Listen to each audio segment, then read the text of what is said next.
If you are currently experiencing a behavioral issue of any kind, feel free to email me as I do offer virtual coaching. And if you would like, you can go to my Facebook page and you can see all the reviews that I've had from previous clients.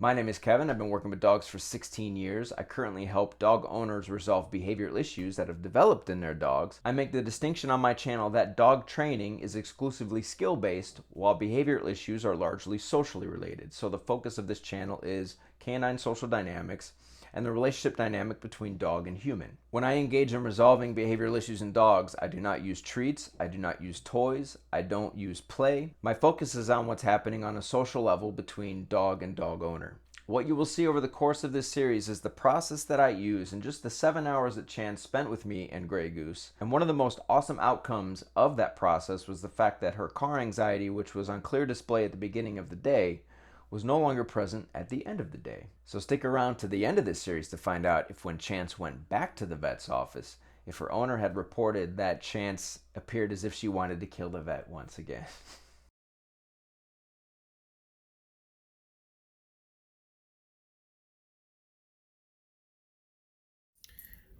Now what she's starting to do, she relaxed over by the front door. But what she's starting to do is if I keep her in one spot, she's starting to whine.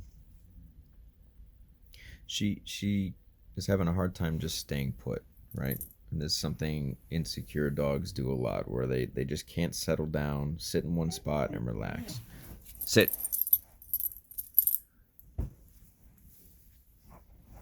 So you have to help them to relax.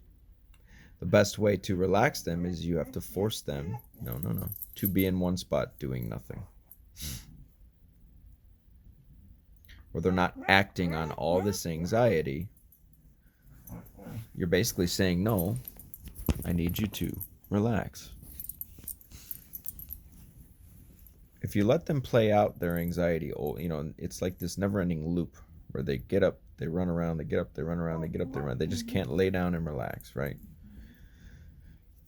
You have to put a stop to it at some point.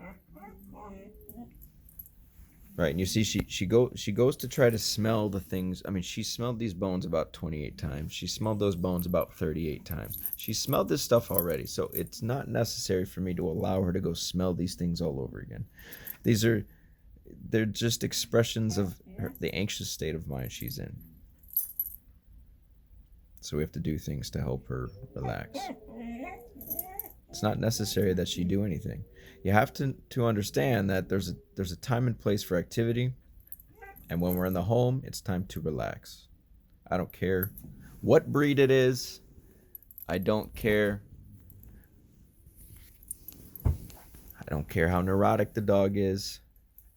You have to work through things in such a way. You see, this smelling, it's unnecessary. It's a product of anxiety. Otherwise, the dog will never relax. Hey, sit. If you just allow the dog to keep doing all this, it's just never going to relax. And this is the problem. The dog needs to understand that it's okay to relax.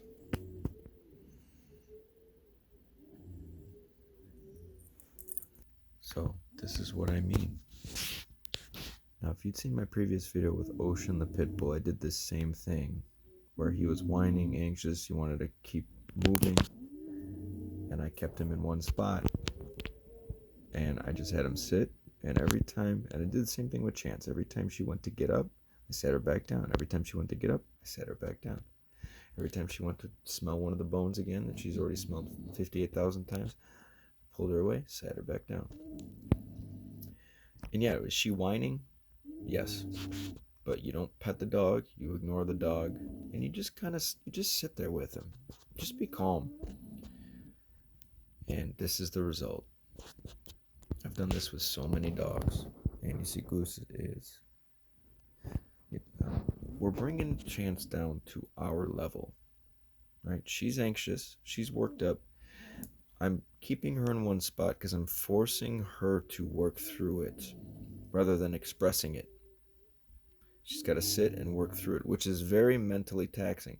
But it's also like a purge. I'm having her purge all this anxiety. And then this is the result. The dog will lay down. And what you'll hear, I wish I had recorded before she did it, but what you hear is the dog will, it's like an exasperation where the dog will go, they'll take a deep breath and then they'll just let it out. And that's how you know that the process is complete. This is what I was looking for. I was looking for chance to sit in one spot and then just relax, give in and relax, let go, right? It's a great thing when it happens.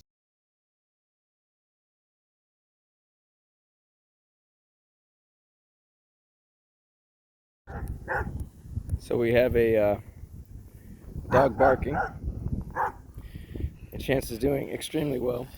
She would normally be reacting to the dog barking, as you have seen in the other video clips. People or dogs, she would be excessive, lunging, barking. I mean, Chance is a small dog. But I tell you what, she's strong as fuck. She's a strong little girl. And nothing. She don't give a fuck.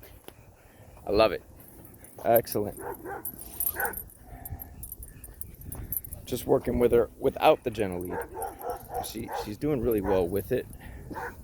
But I wanted to take it off and see what she would do with just a regular leash and collar. Because walking with a regular leash and collar was a struggle before, so we're gonna see if we can improve that. Okay, so you see we've got kids here. Now she's fixating. Gotta keep her moving forward. There we go. No. Man, she actually did it with the kids.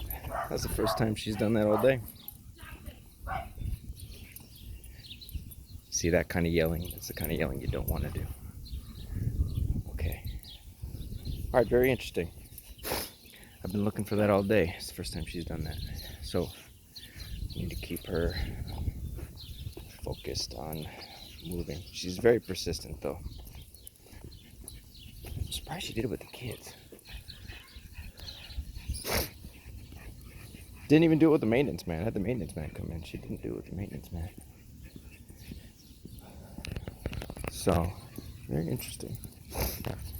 Still a huge improvement. She's done so well all day. All right. Let's see, I'm gonna break that fixation. No. Let's see, I don't want to do it that hard with her. She is extremely strong. Good. Chance, come on.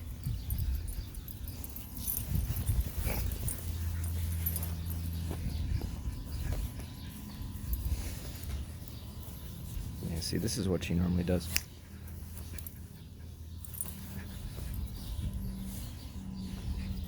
Let's go. Keep them moving. All right, so. Okay.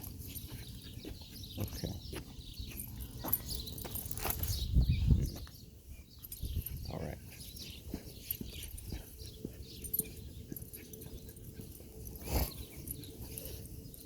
This way, Chance. Get near the kids.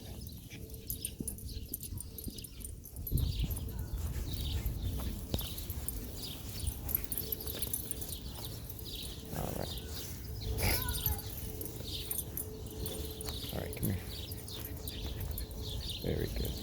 Very good. And it could be the excitement of the kids too. That could be one reason. You know, kids tend to be excited. But I just need to break these moments here where she locks in, right? Good. Because again, the fixation it's the first stage in a process of escalation, as you have seen. Fixate, growl, bark, lunge, bite. Right? Stop it at the fixation. Okay. I know, girl. I know. I know it's itchy. I know it's itchy. You know. Yes. I know it's itchy. Right?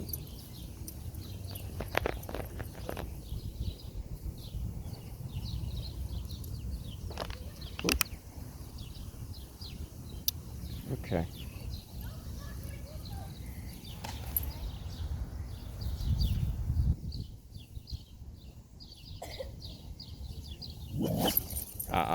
No.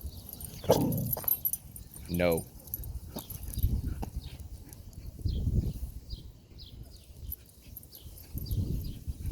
Okay, that wasn't bad.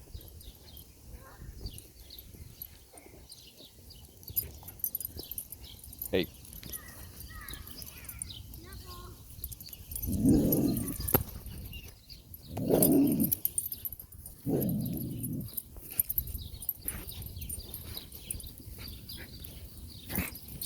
She's fierce about it. Sorry, Chance. I didn't mean that. She's fierce about it.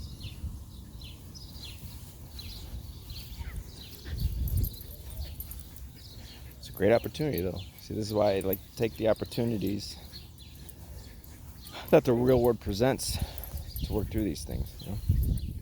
These kids are right outside my apartment. No. I know it's itchy. I know it's itchy, girl. I know. Come on. I know it's itchy. Right. Okay. Let's take another pass at it. Man, of all things, the kids, I'm surprised. You wouldn't do it with adults? Nobody. But like I said, it could be the excitement, the noises kids make. You know, they're kicking the balls. There you go.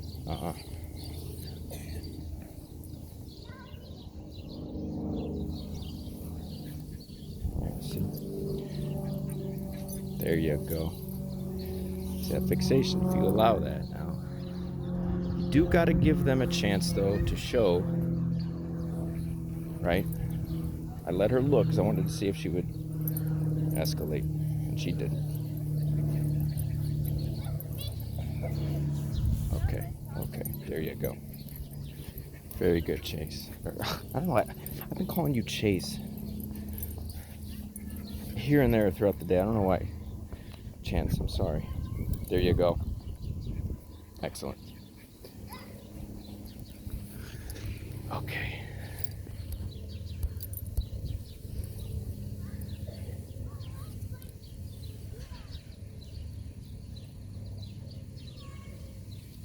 Okay, let's walk you through again. No. This way. Come on. So now she's being a little resistant, which is okay. Work through the resistance. There you go. Excellent. Excellent. Okay. Closing in some kids. Hey. All right. See, I'm getting in front of her too. That makes a big deal. Okay, this way. This way. Excellent. Very good. See, working through it. See, she's stalking that kid. Can't have that.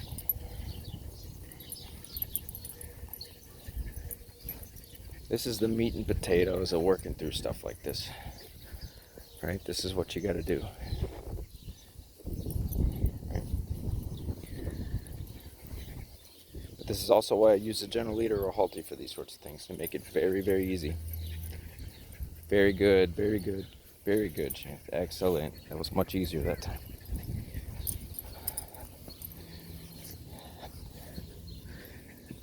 Excellent.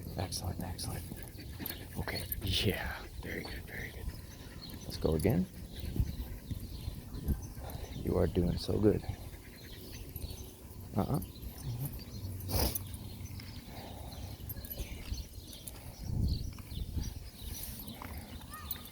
Okay, we got kids on bikes. Good, good, good, good. Excellent. Very good, Chance. Very good.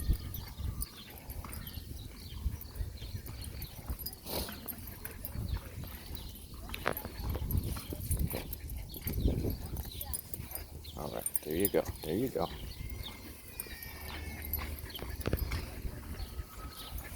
Much better, Chance. Killing it, girl. Okay, we got kids running. She's doing so good. Okay, break that. There we go. Keep it moving forward.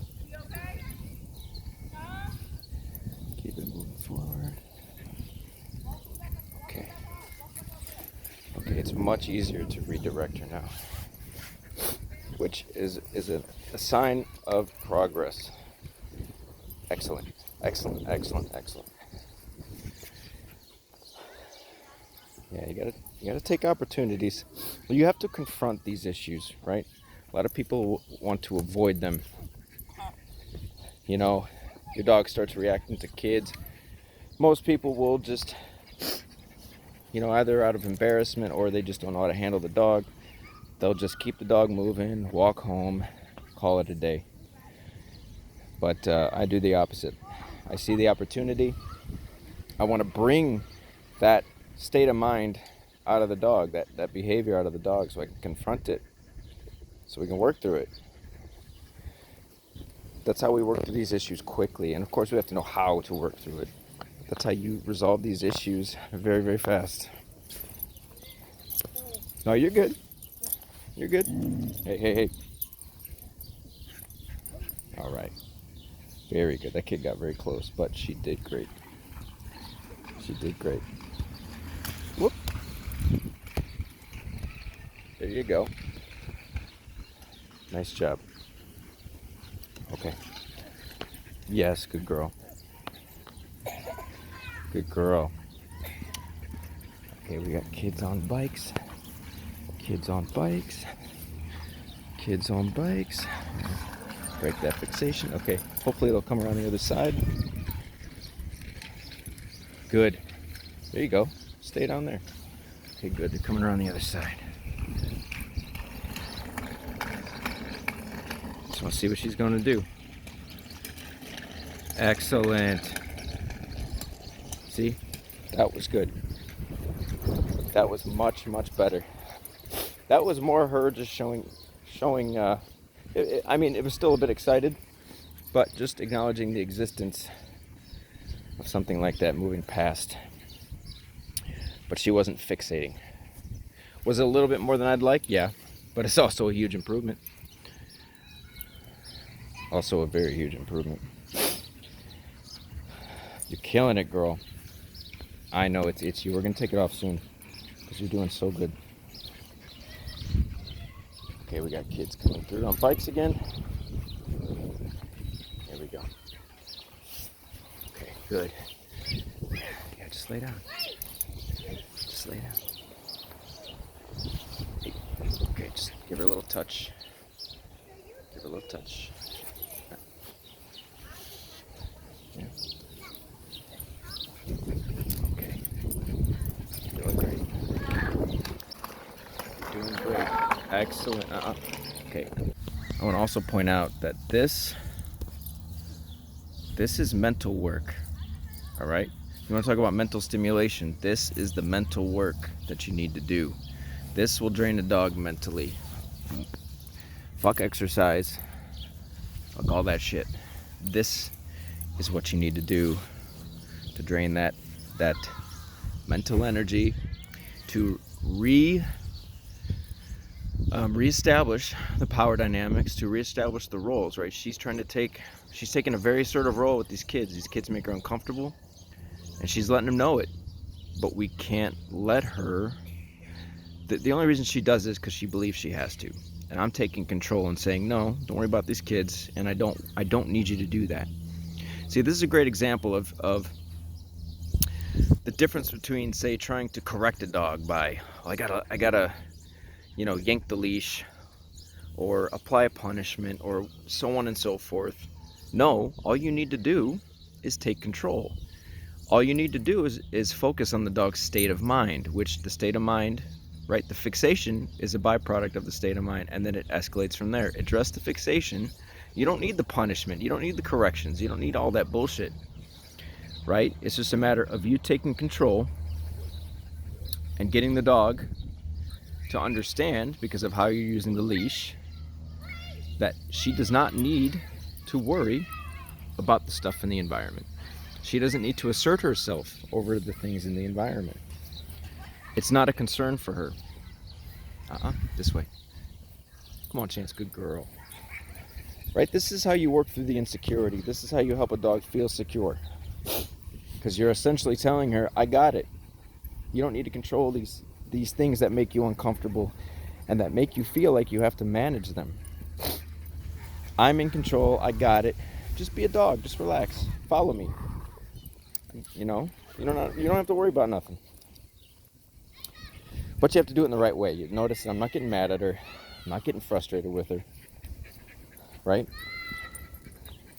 I'm just stepping in when I need to step in, and I'm communicating in a way that she understands. It's that simple. It's that easy. So we have a border collie today. This is Chance. And Chance does not do well with strangers. And I've had a couple of sessions with Chance, and she has made some improvement. But today, we're going to bring her back, spend the day with her, and we're going to have her meet Goose. We're going to put Goose to work today. So, now normally, Chance apparently is very anxious in the car, and she usually drools a lot, which is why we have the towels. However, she's doing pretty good here. I did have a dog once named Taco, and it was funny. He was very anxious in the car, and he drooled so much that he left a puddle of drool in my front seat. But by the end of the day, when I took him home, he was completely calm in the car. So I was hoping I'd get her kind of drool. Oh, you know what? She is drooling a little bit. There's a little moisture on the door there. Okay, yep, there it goes. So, my goal for the end of the day, and I'll probably take her for another ride midday, is to eliminate this car anxiousness, the drooling, and see if we can get her calm in all contexts. Now, Chase is one of those dogs that she acts very defensively in the presence of strangers. You know, she'll bark, she'll lunge. She's never bitten, but she behaves as if she would. And I think in the right context, she would bite, but that is her last resort. She really doesn't want to do that. You know, a lot of this stems from insecurity with a dog like this. So we're gonna see how she does today. So Chance has been with me for, let's see, about 6 hours, just shy of 6 hours, and done a lot of work today. And what I want you to notice is that, unlike this morning, if you go back and watch the short I put out this morning, you'll notice that Chance has car anxiety and she drools. Well, took her for a ride here to see if my process is working, and there is in fact no drool. She is not drooling, and she is much calmer than she was this morning on the way to my apartment. You see, guys, I'm telling you, doesn't matter the breed. Now, the last dog I did this with, he was a half Chihuahua, half Dachshund. He had car anxiety, and pretty much did the same stuff with him, except I didn't have Goose. And I'm telling you, when you just understand dogs socially and you address things on a social level, it doesn't matter what breed the dog is, you can get these problems fixed. See, no drool, nothing. She's doing great. I love it.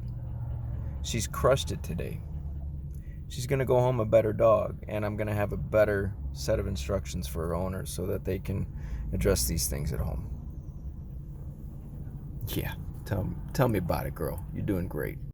Look at that. She's doing so good. She's killing it in the car here. Relaxed. It's a little warm in here, so she's panting a little bit, but no drooling. Totally calm. Just enjoying the ride. This is how a car ride should be with your dog. Right? Should be just as peaceful as anywhere else. Should be no worries, no anxiety, no stress. That's when you know you're getting the job done. Best feeling in the world right here. And in, less than 6 hours. That's when you know you understand these problems and how to work through them. And that's what it looks like. I wanted to drive around long enough to see if she'd actually fall asleep. And that is exactly what she's doing. Mission accomplished. I love it. She's such a good little dog. She just needed the right stuff, and we gave it to her.